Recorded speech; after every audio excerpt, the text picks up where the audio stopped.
certainly hope we get the rain that's forecast later on in the day. We could certainly use it. It's getting a little dry up in my area up there.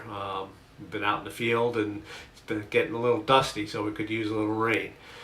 What I'd like to talk about today to start off with, I was in a meeting yesterday with some of the state representatives and some of the people that are running other campaigns here in Iowa, and they were talking about the food situation here in Iowa and across America in particular with our beef industry.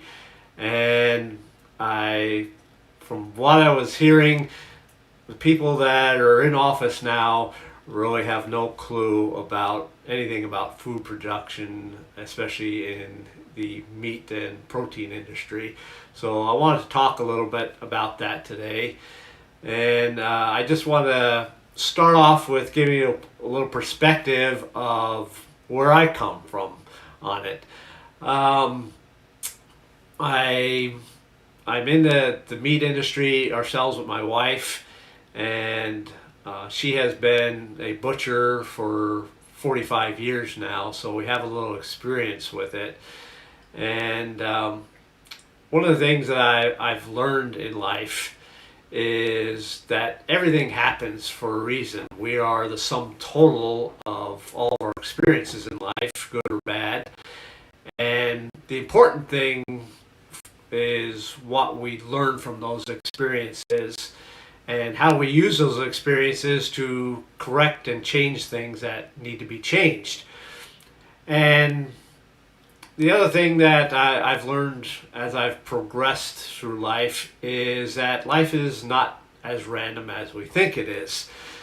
And that is, I've learned very true, especially studying history for as long as I've especially with the founding of our nation. One of the best stories I always like to relate about the founding of our nation is the Battle of Brandywine, when a British sniper had an American general dead in his sights and decided not to pull the trigger because the man never presented his face to him and he didn't want to shoot him in the back. So he eventually let General George Washington walk off the field.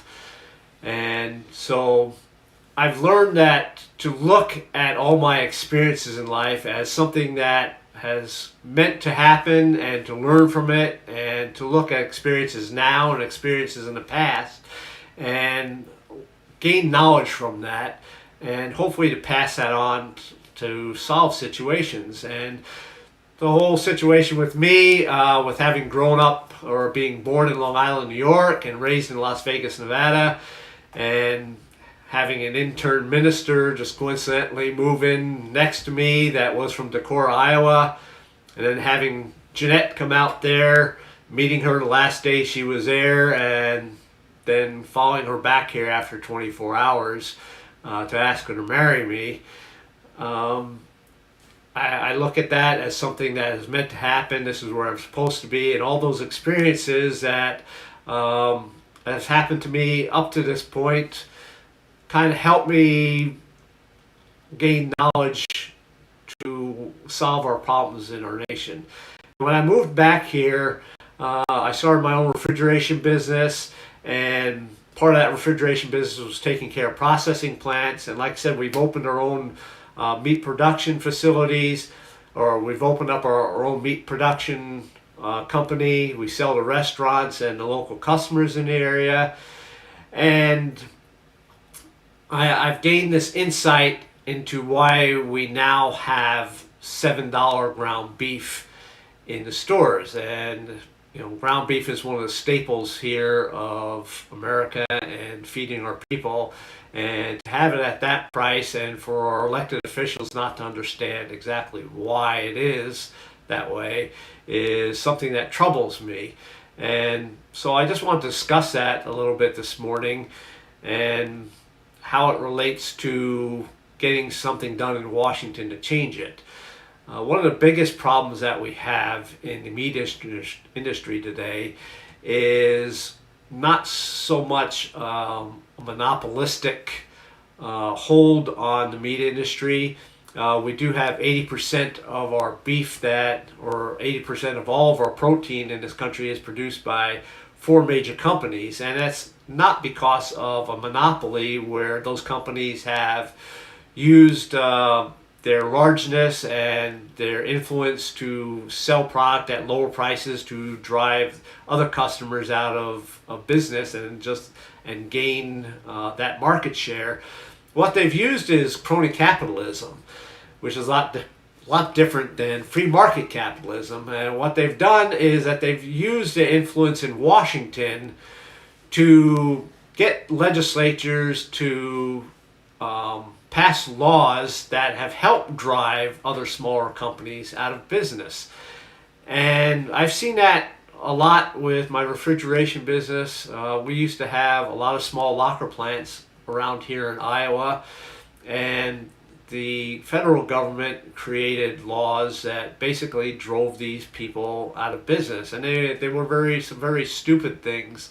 I could cite one plant that had a crack in their concrete floor, and instead of being able to clean that crack out and fill it, the federal government came in and said no, they had to tear up the entire concrete floor in the facility and install new concrete. And that was one of the reasons that facility went out of business, because it was going to cost them so much money to do so. So what we need to do is to relax the rules and regulations. We have to realize that there's a difference between the large commercial plants and the smaller local locker plants. A lot of people have this misconception that the federal plants and the state plants they operate by 2 different sets of rules. I heard that a lot yesterday when I was on this phone call, and the actual truth of the matter is that there is one overall. It's called a HACCP plan, and it basically covers anything that is going on in the plant that has to do with sanitation, cleanliness, and how the beef is processed. And all those plants operate by the same HACCP plan.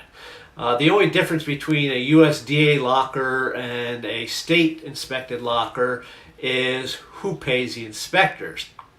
And so what we have to do is recognize that, and we have to try to promote smaller plants to reopen again and make it easier for them to reopen. And it has to do with the federal government, it has to do with the state government, with local DNR regulations.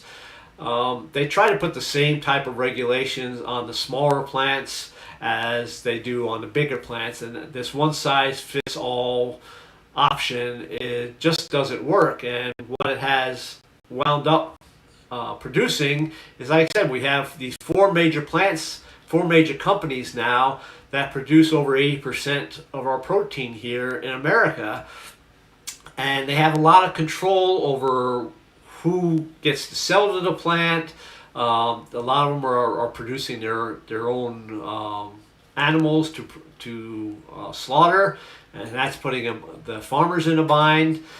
And so we have to take this approach that having 5 medium-sized plants is a lot better than having one large plant that employs 2,000 or 2,500 people. There's nothing wrong with those plants. Those are certainly needed to keep up the beef supply to larger areas around the country.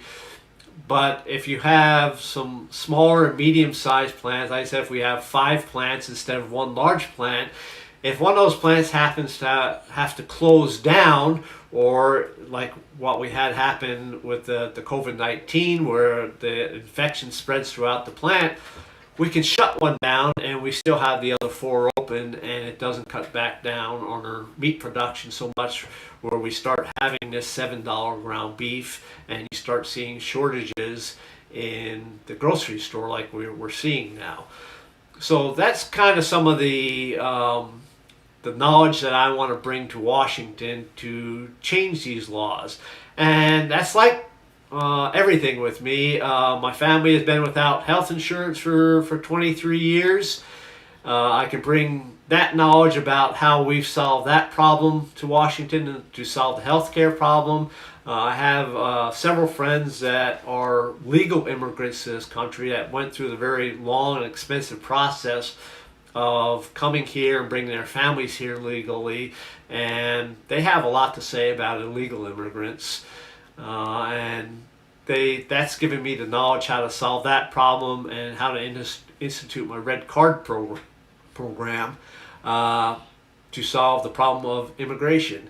And like I said, I've just used my experience over life and the things that happened to me to look and realize that all those things that have happened are lessons in my life, and I want to use that to solve our problems in Washington.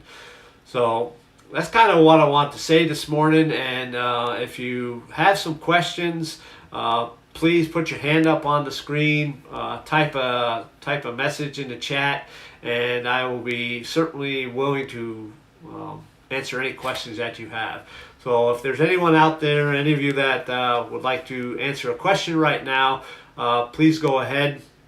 Otherwise, I will just talk about some of the other things that I want to do in Washington if I get to go there, if I'm elected to office. So is there anybody that had, any of you that have a question right now?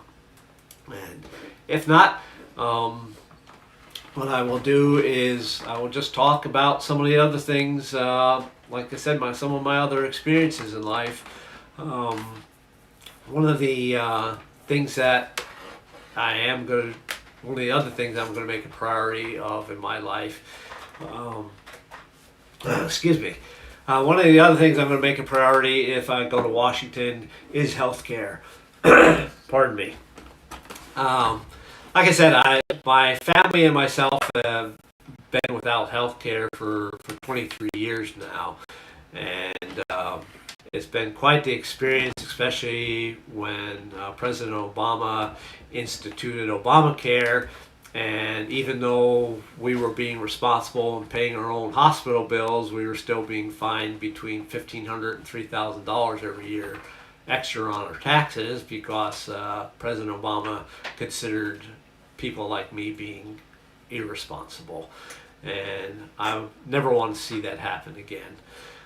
So I want to take the things that I've learned being without health care for that long. I think the greatest experience that I gained knowledge from is when my wife had a heart attack. I actually found her on the bathroom floor at 2:30 in the morning on Halloween having a heart attack, and she had to be rushed to the hospital, and the type of heart attack she had, 95% of the people died from it. By the grace of God and some very talented and experienced people at the hospital, they saved her life, and she is fully recovered today. But when I went to the hospital after she got home, we got a bill from the hospital for $50,000. And I went to the hospital and I wanted to talk with the finance office there about the bill, because I knew that that was an inflated charge. And so I sat down with one of the finance officers there and I discussed with them. I told them, listen, you know I don't have insurance, but I want to pay my bill. I know that you're a business and that you need to make a profit on your procedures to stay open, but I also know that you inflate these bills when you give them to the insurance company, because the insurance company wants such a large reduction in the bill, a large deductible taken off when they pay the bill. So I said, what do you actually need to make a profit on this procedure? And that we wound up having a 2-day conversation at the hospital about this, and we talked back and forth. And after those 2 days, the lady that I was speaking with, said, Mr. Hansen, we have a price for you, and we want to know if it's acceptable. And I said, well, I said, what is it? And I was expecting maybe $15,000 or $20,000. And she said, how does $7,500 sound? And when I picked my jaw up off the ground, I said, that's what you need in order to make a profit on this procedure. And she said, yes. She says, that's what we need to make a profit. That is our actual cost of that procedure. And I said, well, I said, you knew I didn't have insurance when I came in here. I said, why didn't you just offer that to me to begin with? And I'm glad that she didn't, because we've got to have this 2-day conversation about what was wrong with the industry. And she told me that, well, she said, Mr. Hansen, she said, if we would have ordered, or if we would have gave you that price to begin with, the government would have charged us with discriminatory pricing, and somebody here probably would have went to jail. And I thought that was very foolish, and it really opened my eyes to what's wrong with our healthcare system. And I guess I shouldn't say what's wrong with our healthcare system. A lot of people say that, but we have one of the finest healthcare systems. We have the finest healthcare system in the world.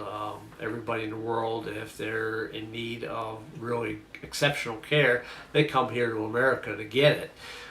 So it's not our healthcare system that's the problem. It's all the red tape and the extra administrative costs that are in our healthcare system that makes it so expensive. And so what I wanted to do was, when I started this campaign, was just lay out a plan, what I wanted to do with healthcare to change it. And it involves all areas of healthcare. It involves insurance companies, with them indemnifying people for procedures instead of just accepting a bill and paying it, because one of the problems that we have as consumers in the healthcare is we never question our healthcare costs. It's the only thing that we buy here in America that we really don't question the prices of it. All we see is the bill that's submitted to the insurance company, and we never stop to realize what that bill actually means. And again, I would like to use the example with my wife and her heart attack. If we had insurance, a usual plan nowadays is maybe a $5,000 deductible with 20% of the next $10,000, and then the insurance company will pay the rest. So what we see as consumers is we see that $50,000 hospital bill given to us, and under a healthcare plan like that, we would pay $7,000, and we would assume that the insurance company is paying the other $43,000, and we feel very good about that. So we never question anything. And what I found out in reality is that the actual money that the hospital is going to get for that procedure is $7,500. So what we as consumers, we are paying the $7,000, and then the insurance company is reducing that $50,000 bill to $7,500 and paying the other $500. And like I said, we feel really good about that, because we don't know that the insurance company is only paying $500 of that procedure, and we're paying the other $7,000. And so we just merely go along our way and keep paying our premiums, and that really adds to the cost of healthcare. What we need to do on the insurance company side is, number one, we need to get rid of these little lines around the countries that give lines around the states that give each of the insurance companies their own little kingdom to control as they see fit. If we get rid of those lines and we open up the insurance industry to everybody across the country, it's going to reduce costs, because they're going to be competing with each other, and it'll allow them to pool people from all across the country into a pool instead of just people in a certain state.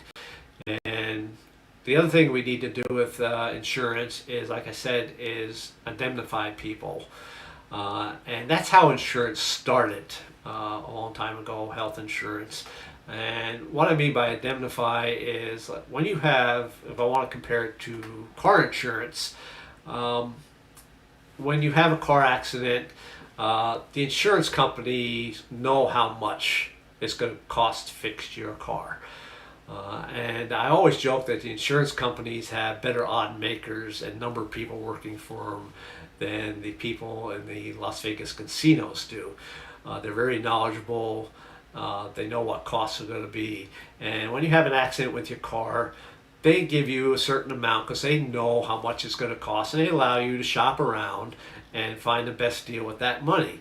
And we can do that with some of the medical procedures also. The insurance companies know how much a procedure is going to cost, and instead of you just going and having a knee replaced and going through the scenario I just explained with my wife and a heart attack, what they need to do, one of the things they need to do is to give you the money that they know is going to cost. It's going to cost to put a new knee in, and then allow you to shop around to the hospitals. And what's that going to do is drive the cost down at the hospitals. And one of the things that we need to do with the hospitals on this end of the deal is something that President Trump has already done with an executive order, but we need to make it a law. And that is for hospitals to use actual costs. We don't need hospitals to use the inflated costs that they're giving to the insurance companies. We don't need to use them what they call global charging, which is an average cost in an area. We need to have them compete with other hospitals in the area to get the best price for a particular procedure. And one of the things that we need to do with the government also is to allow those hospitals to compete with other hospitals on a legal or on a fair playing ground. Because you may think that if you're admitted into a hospital for a procedure overnight, that it's going to cost the same no matter what hospital you're in. And that's not a true statement, because that depends on what they call the level of procedures at the hospital and how that hospital is ranked. You may think just being admitted into a hospital and staying there overnight that you're an inpatient and your insurance is going to cover the costs. But again, that goes back to the level of care. It's called a level of care facility that the government has. And you may have two hospitals in the same town, and they're ranked at a different level of care by the government. And you getting admitted into one hospital is going to make you an inpatient, and the insurance company is going to take care of your bill. And in the other hospital, you're going to be considered an outpatient because of their level of care, and you're going to be responsible for that bill. So we need to have the hospitals competing on a level playing field. We need to know the actual pricing of actual procedures so we can shop around and we can get the best deal for our money. And one of the other areas that we need to address in healthcare are lawyers. Part of the biggest cost, ask any doctor, is his malpractice insurance. And what we have nowadays is lawyers suing hospitals and health insurance companies for sometimes fraudulent accusations. And it's just, right now, it's cheaper for people to just settle their claim instead of fighting it in court. And we need to change that around somewhat. And one of the suggestions that I've had for that is to make a loser pays system, where if you bring a lawsuit against a hospital or insurance company that is fraudulent and winds up getting thrown out of court, or you lose the case, you are responsible for that bill. And it will make people think twice about bringing fraudulent or false claims against hospitals and doctors. And will help help our healthcare system, help it lower the costs. And one of the other things we need to do to help lower costs in our healthcare system is actually with ourselves. If you look at statistics here in the United States, the number one health problem we have here in the United States is obesity. And it leads to a number of people having health problems here in the country, everything from heart problems, lung problems, diabetes, and cancer. And those are all listed separately, but they all go back to the same root cause, and that's just us not taking care of ourselves like we should be.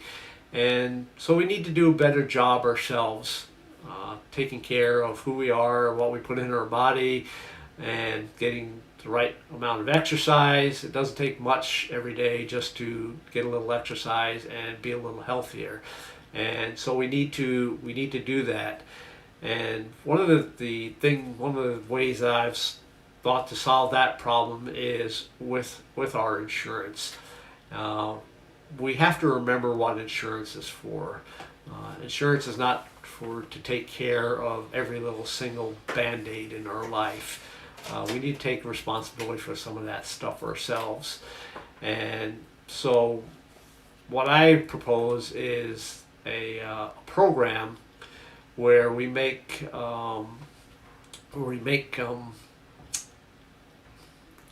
care for, I'm looking for the word here. Like I said, it's not, our care is not supposed to be for every little band-aid in life. It's supposed to be for the major health problems that we have in our life.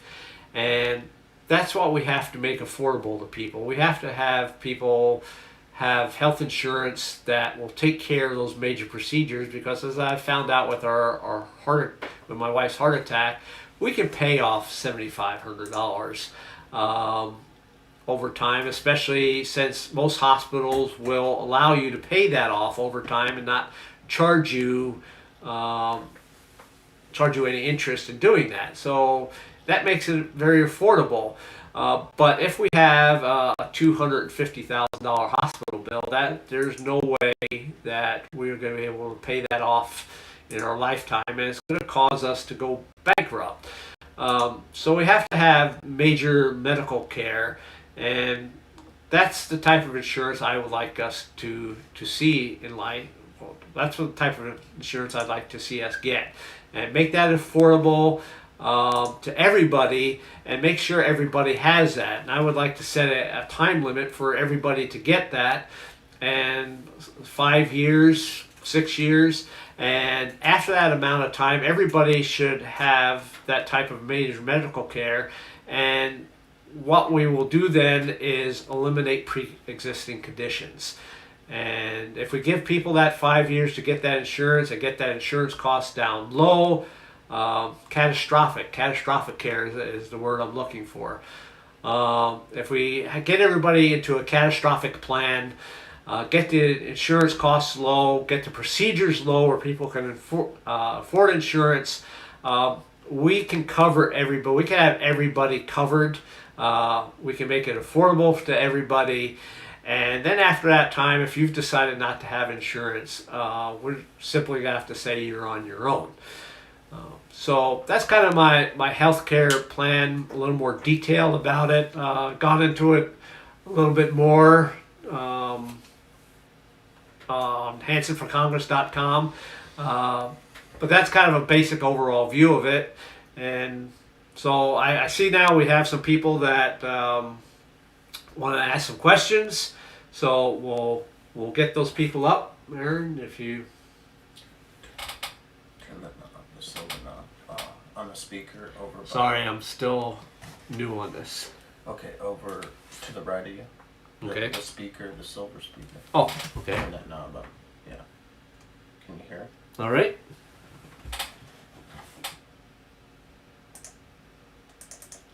There we go. Okay. Mopar Madness, you're up. Morning, Tom. Just woke up. I'm just on my first cup of coffee. Yeah, I know how that thing's going. Things are usually slow in the morning until you get that first cup. I flipped on Twitter and saw you were on. I thought it was this evening, not this morning. And I was like, oh, crap, I better hop on there. I just got a little story to tell you. I went to Menards Thursday, and I was buying a bunch of landscaping stuff. It ended up coming to about $4,700 when I actually went to Ames to Lowe's, where I didn't have to wear a mask. But they wanted to force me to either purchase a mask or put a T-shirt over my face. What the hell is a T-shirt? But this draconian crap has got to stop. How do we stop it? Well, the only way we're going to stop it is to just refuse to shop at those places. I know with everything opening up here now in Iowa, everyone needs a haircut. But the state is requiring people to wear a mask to go in to have your hair cut. And that's something that should be left up, I think, to the individual shop owners. I agree. But we opened that door several years ago here in Iowa when we banned smoking in bars. Everybody agrees smoking is a nasty habit. It really has some bad health risks. But once again, that's up to the individual business owner to say whether smoking should be allowed in their bar or not. And it's up to the individual person whether they want to go into an establishment where they allow smoking. But we allowed the government to step in and say, well, we're going to eliminate smoking in this building and you're not going to be allowed to have it. And so, we've lost that leg to stand on to limit the government from doing anything else. And what I'm afraid of is that the government's going to use this as this COVID-19 as a stepping stool to push through any regulations they want. And one of the things that I would like to see done is, that we have a number of agencies in government that control different aspects of our lives, that produce their own rules and regulations that are never voted on by an elected official. And exactly. One of the things I would like to see is any laws that are passed be submitted to our elected officials for approval and have them vote on it. Our elected officials are not experts in every field, so we need these agencies to form rules. They claim to be the experts in the field in what they're doing.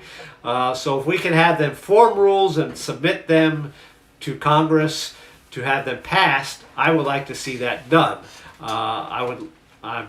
Like I said, this situation that we're in now, we're seeing even how one person, a governor, can simply sit down and write rules that we all have to obey. And I think that's a very dangerous situation, a very dangerous path to go down. And I want to see some restrictions put on it. Do you think that President Trump turned all that power over to governors on purpose to show how tyrannical things could be if we allow the Democrats to take control again? I don't think that was his purpose. I think that the government, that President Trump believes very strongly in federalism, where the states have the major control. I think he doesn't like seeing so much control in a central area like Washington, D.C. I think he wants to spread that out into the states, like he did with moving some of the USDA to, I believe, Kansas it was, or Nebraska. I believe that was a good move, and I think he wants to see more of that done. But him allowing that to happen, I don't think he's unhappy with the consequences. I think it has shown has shown people just how authoritarian certain people can get if given power. They let it go to their heads, and we've seen people. In a very short time. Yes, it took them no time at all, like the governor of Michigan, to proclaim herself king or queen and do whatever she wanted. And I think he's letting that happen right now so that people do get a taste of what that's like, because that's one of the things that people like myself have been saying for years. That as conservatives, as people that believe in republicanism, we've let other people define who we are and what we stand for, and we've tried to appease these people in the hopes that they will not go too far. And this situation now has shown just how far they are willing to go, and I'm hoping that it will make our message easier now to get out, because people will understand it. Now that Iowa's opening back up and restaurants are opening and stuff, YMCA's open here in Marshalltown, are you going to be able to get out and do some in-person chatting? Well, no, because the governor still has a rule in place where there can't be any more than 10 people in a group.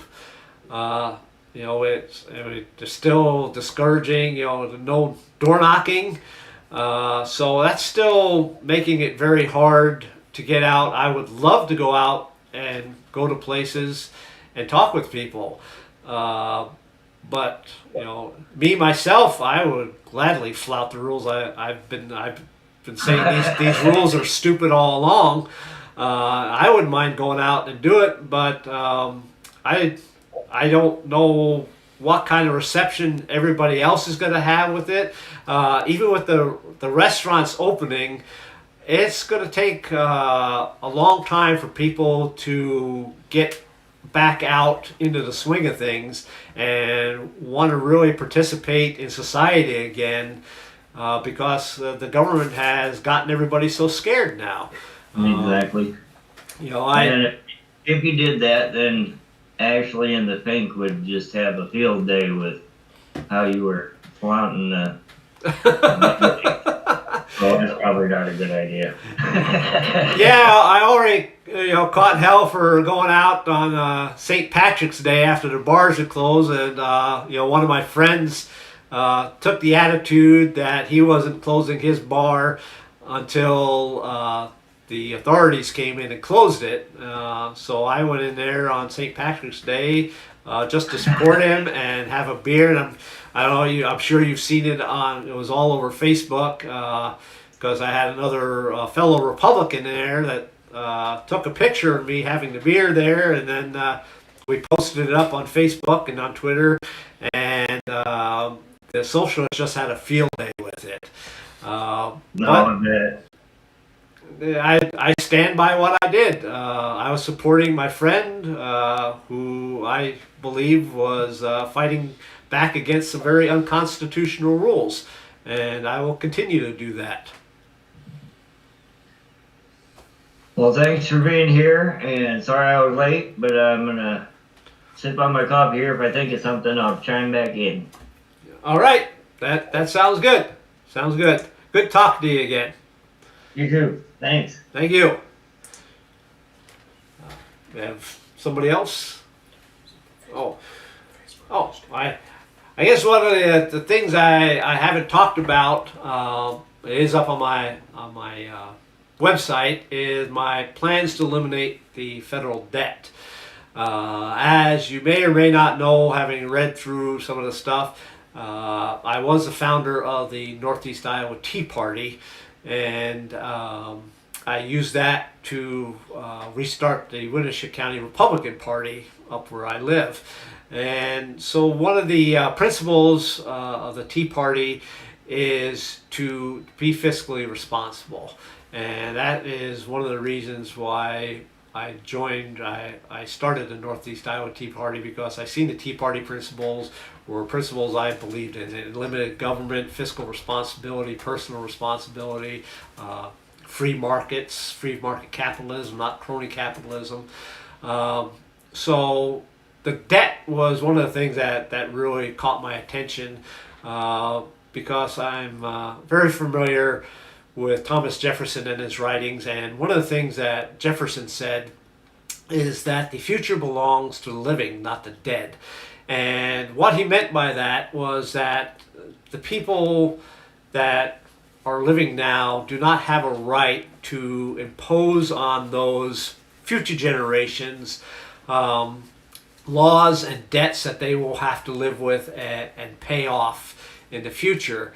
And our debt here in this country has gotten completely out of control, and even more so with this COVID-19 deal and the passing of trillions of dollars of aid to people because of what the federal government has done with shutting down our economy. So I have made it very clear from the start of my campaign that I will not vote for any increase in the federal debt through our budgets. The only exception I make in this is for the military, because the military is the primary role of government in keeping us safe and secure, keeping this country safe and secure. And I've always believed, as Ronald Reagan said, in strength, in having a strong defense by keeping our offense strong, and maintaining and keeping peace through strength. And so the military is the one exception I would make in increasing the budget. That doesn't mean that we give them carte blanche and let them do whatever they want without any oversight, because I think it's been made very clear over the last couple decades that the Pentagon can waste money just as easily as everybody else, and we need oversight on that.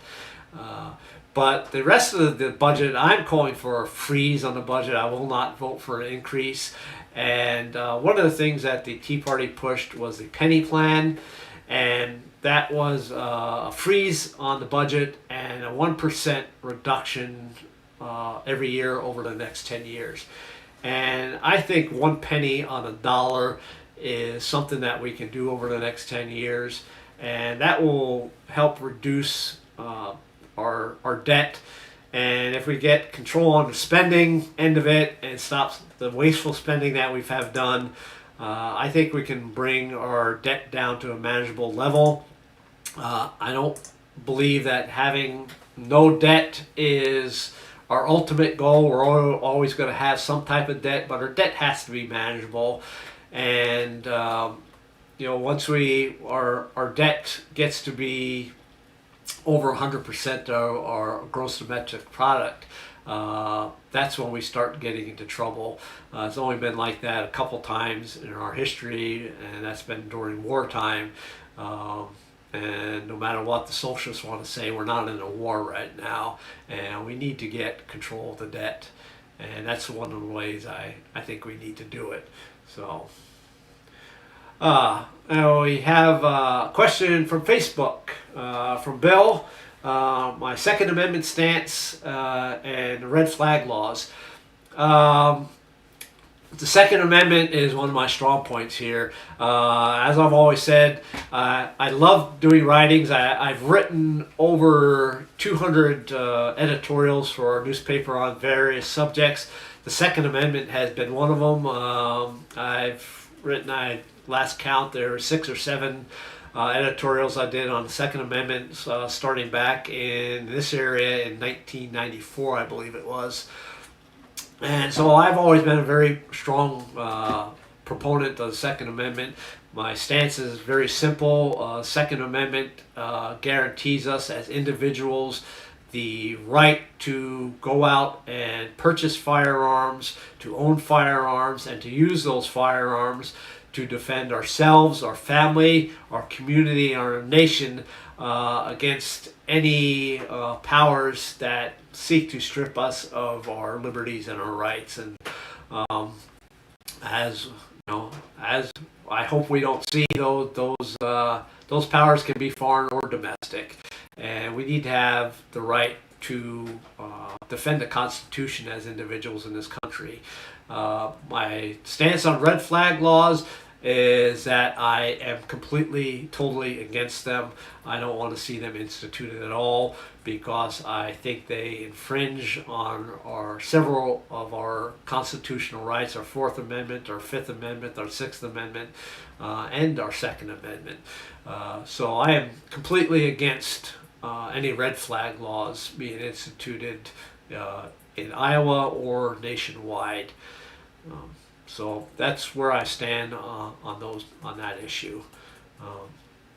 We have somebody else with a question. We don't have any other questions right now from anybody. I see Pamela. Do you have a question? Let me turn the mic on here.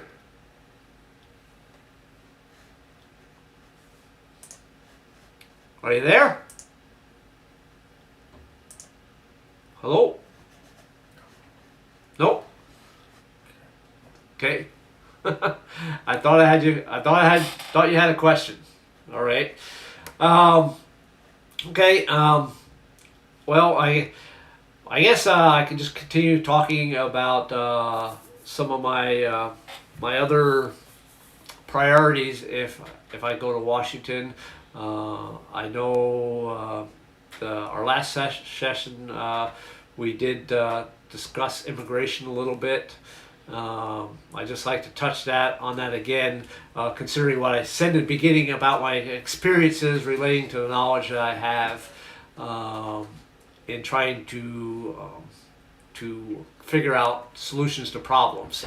And immigration is one of those. I have one very good friend up in Decorah who came from Peru, and he did so by himself. He left his wife and his 2 children here in Peru. He came up to the United States. He immigrated legally here, and he worked very hard over the next 5 years to raise enough money and do the paperwork that he needed to get his wife and his family here. And he was extremely proud of that. And he's even prouder now because both of his daughters are now doctors here in the United States. And those are the type of people that we want coming to this country. The people that are willing to put the effort forward to assimilate into our society and try to make our society better as a whole. The United States is a great place to come and work. President Eisenhower, General and President Eisenhower, once said that U.S. citizenship was the greatest prize in the world. And I truly believe that, and I think it's something that we shouldn't give away lightly. And so using the story of my friend and what he went through to get here, and I always joke that if you want to see somebody that really is against illegal immigration, talk to a legal immigrant, because they are very strongly against people coming here, just walking across the border and coming here legally and enjoying the benefits of this country without having to put in the effort to it. So when I adopted my when I looked at immigration, I used that experience to adopt my red card program and to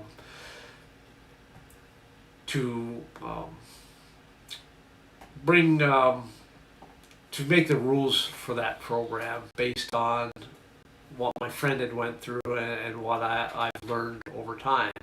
And I said my red card program I think is very fair to everybody all around.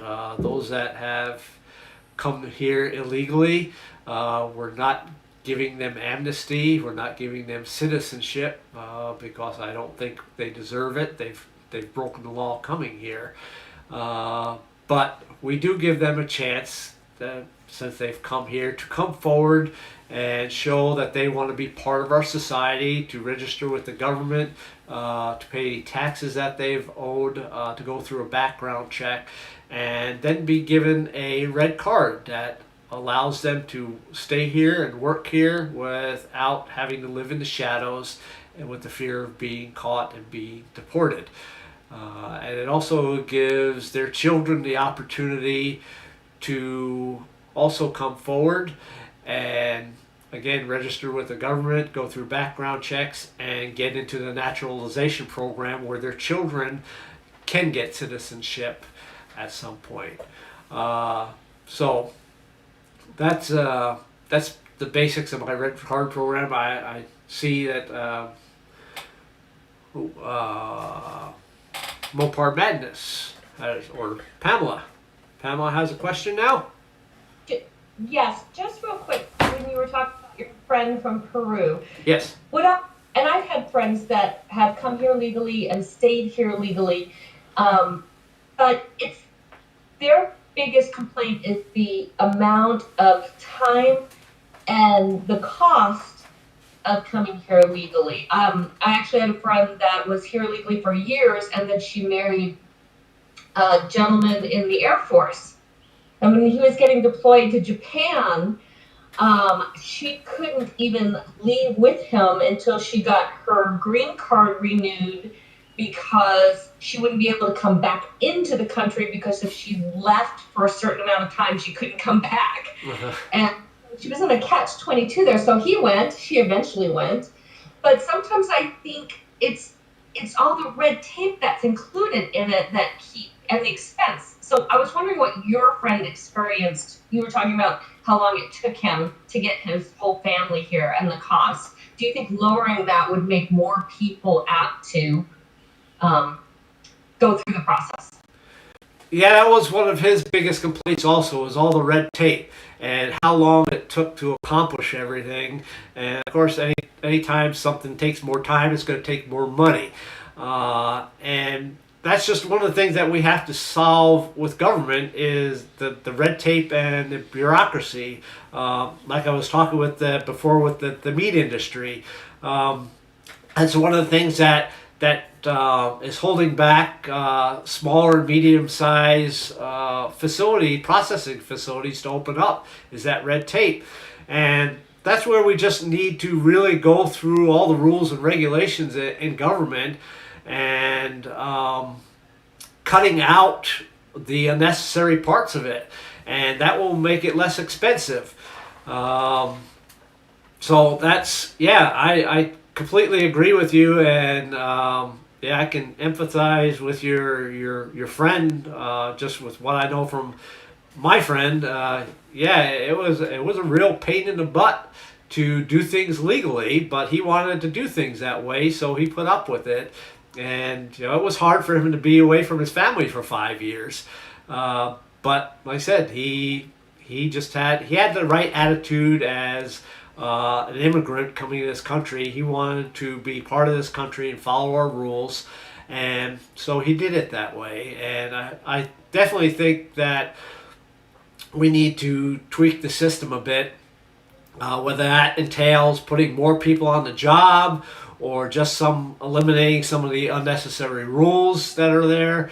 Whatever we have to do to make that process easier for people that want to come here, because it might attract more of those people that we do want to come here, people that do want to be part of America, want to be Americans, want to help out America to be a better country.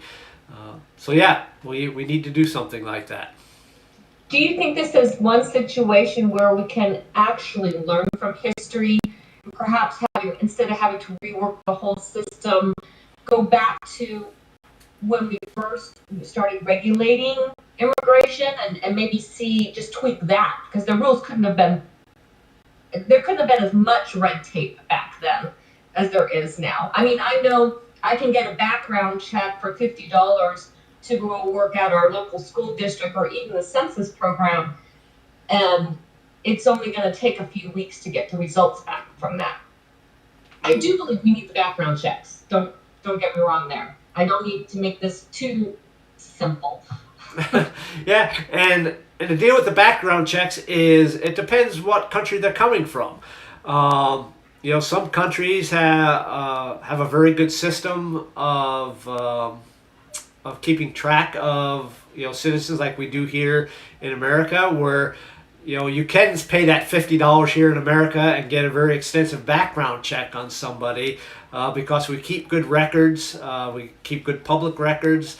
But there are countries around the world where they do not do that, and that makes it a lot harder to obtain background checks on those people.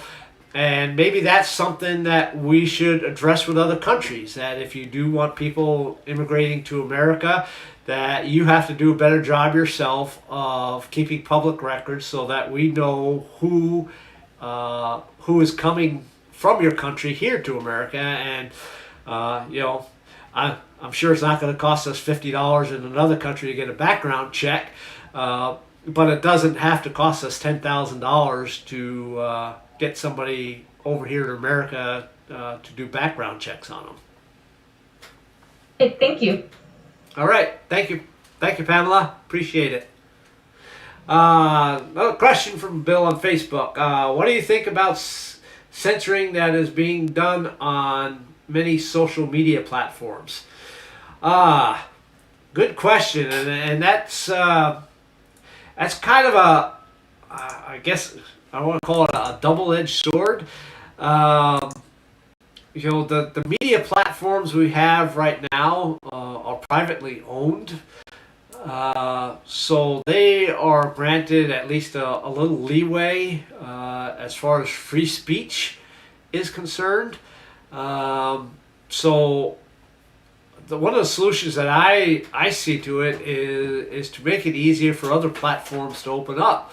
If we want to have somebody with more of a conservative type background or principles that wants to open up a social media platform for people that are more conservative, I don't think that should be something that should be hard to do or should be expensive, or that the other social media platforms out there can monopolize and keep him out of. I do think that the social media platforms out there right now do have a certain amount of responsibility to try to get everybody's message out, since they are the only platforms out there right now. But I do think that making it easier for other platforms to open up would be part of the solution. So, thank you, Bill. Anybody else have a question? Looking here. I also see that we're getting close to the end of our hour here. Didn't realize that the hour had gone by so by. But Mopar Bandis, do you have something else to say? Hello? Yeah, I'm here. My question kind of tied in with the question on immigration, but as our government and our country starts ramping back up, do you think this would be a really good time to do away with a lot of these non-essential programs and arms of our government, like how we're feeding money into NPR and Planned Parenthood and cutting red tape, some of those offices that are nothing but red tape? Yeah, I think this does present us with a golden opportunity to make some changes that we need to do. As we've seen with the Democrats in Congress, they have used this situation as a golden opportunity to spend as much money as they want to spend on the programs that they want to spend. So I think that once we turn the situation around, turnabout's fair play. I think we should use it to look at how government operates. We are going to definitely be able to see what mistakes were made and what we can change, and where we can start cutting red tape and changing things. One of the biggest things that we've learned that was very foolish to outsource a lot of our vital industries to countries that may wind up being our enemy one day. I think that was that fell on us like a ton of bricks. That all of a sudden we were very dependent on countries like China for critical supplies that we needed to keep our country safe. And so, yes, I think we can use this situation to really examine what has worked, what is not working, and where we need to make cuts.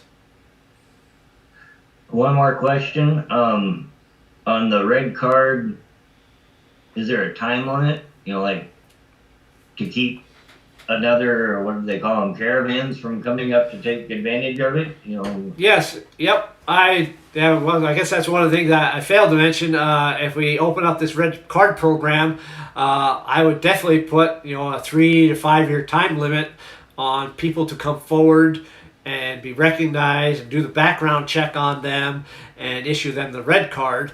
And after that time period, I believe if we've given you a chance to come forward, if you're caught after that, you're deported immediately. It doesn't matter how long you've been here. It doesn't matter how established you are here. You were given the chance to do the right thing.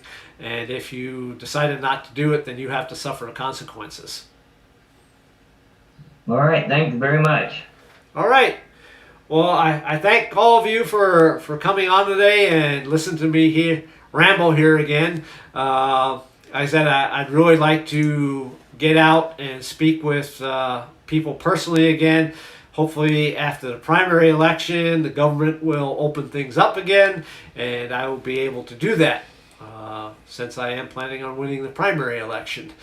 So thank you again for coming here. Thank you for your questions, and we will post when we're going to have another town hall. And stay safe out there. Stand up for your rights. Be a patriot. You good? All right. Well, thank you very much, and have a good day. Have a good weekend.